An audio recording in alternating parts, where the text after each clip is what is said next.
Tinapay mula sa langit. A daily morning devotion with CRC Family.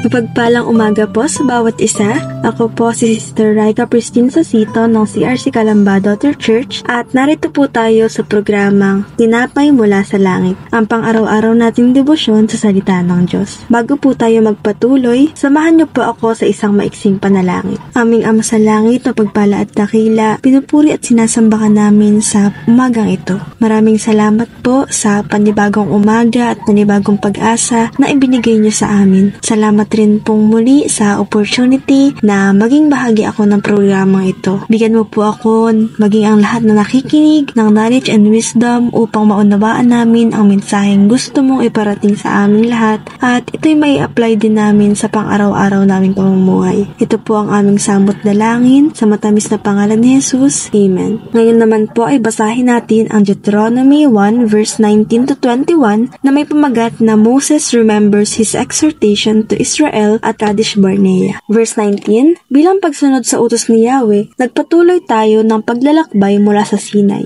Pinasok natin ang napakalawak at nakakatakot na ilang bago tayo nakarating sa kaburulan ng mga Amoreo. At narating nga natin ang Kadesh Barnea. Verse 20, sinabi ko sa inyo noon, narito na tayo sa kaburulan ng mga Amoreo sa lupaing ibinibigay sa atin ni Yahweh na ating Diyos. Verse 21, ang lupaing ito'y inihanda na niya sa atin. Huwag na kayong magtutubili ni matakot man. Sakupin na ninyo agad iyon tulad ng ipinagbilin sa atin ng Diyos ng ating mga ninuno. Ang message po natin ngayon ay may title na Moses remembers his exhortation to Israel at Kadesh Barnea o naalala ni Moses ang kanyang pangaral sa Israel sa Kadesh Barnea. Sa verse 19 to 21 ng Deuteronomy 1, nagbalik tanaw si Moses sa mga naging karanasan ng mga Israelita sa bundok ng Sinai o Horeb kung saan ibinigay ng Panginoon kay Moses ang kanyang 10 utos hanggang sa Kadesh Barnea kung saan naghimagsik ang mga Israelita sa Panginoon na naging dahilan kung bakit nagtagal sila sa paglalakbay patungo sa Promised Land. Dito ay nagsimula na silang maglakbay patungo sa Promised Land. Ipinakita sa Numbers 10 verse 11 to 36 kung paano ang mga Israelita ay umalis sa Sinai, sila ay nakaayos base sa kanilang lipi at naglalakbay base sa pagkakasunod-sunod na itinalaga ng Panginoon. Habang naglalakbay ay nilililiman sila ng ulap ni Yahweh sa umaga at haliging apoy naman kapag gabi. Sinabi sa verse 19 na pinasok nila ang napakalawak at nakakatakot na ilang bago sila nakarating sa kaburulan ng mga Amoreo at narating nga nila ang Kadesh Barnea. Pinakita dito na ang mga Israelita ay nakaranas ng mga pagsubok at panganib sa kanilang paglalakbay bago pa nila narating ang Kadesh Barnea kung saan ito ay isang lugar na mahalaga sa kanilang paglalakbay patungo sa lupang pangako.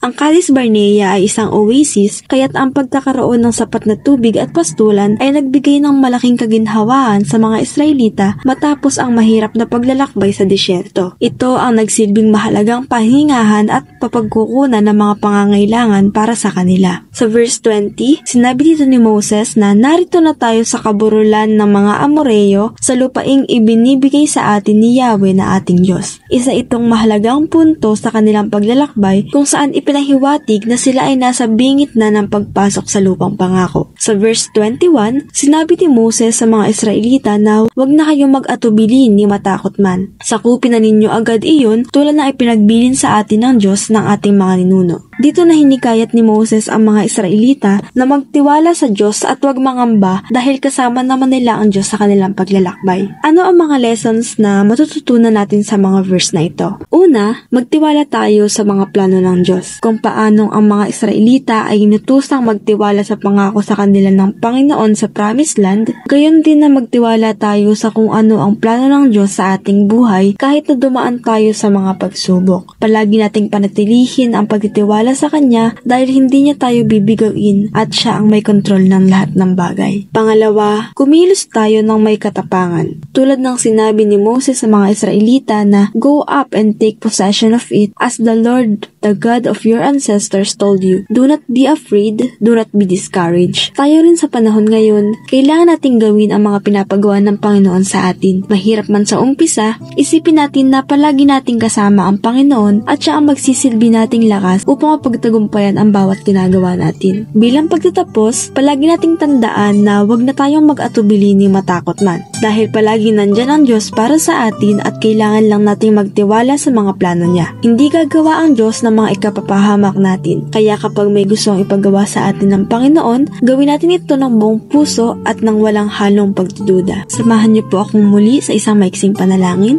Panginoong Diyos, salamat po sa mensahe mo sa amin sa umagang ito. Salamat po sa paalala mo na magtiwala lamang kami sa mga plano mo dahil batid at kontrolado mo ang lahat ng bagay sa mundo. Ito po ay tumimo sa aming puso't isipan at mai-apply namin sa aming pang-araw-araw na pamumuhay. Gabayan mo po kami sa buong maghapon darating at ang kalooban mo po ang masunod sa aming buhay. Ito po ang aming samot dalangin. In Jesus' name we pray. Amen. Maraming salamat po sa inyong pakikibahagi ngayong araw na ito sa aming programang Tinapay Mula sa Langit. Muli niyo po kaming samahan sa araw ng bukas sa ganap na ika-5:30 ng umaga at malayan niyo pong i-share ang video na ito upang maging pagpapala rin tayo sa iba. Muli, ako po si Sister Raika Pristine Sosito ng CRC Calamba Daughter Church. Magandang umaga po and God bless us all.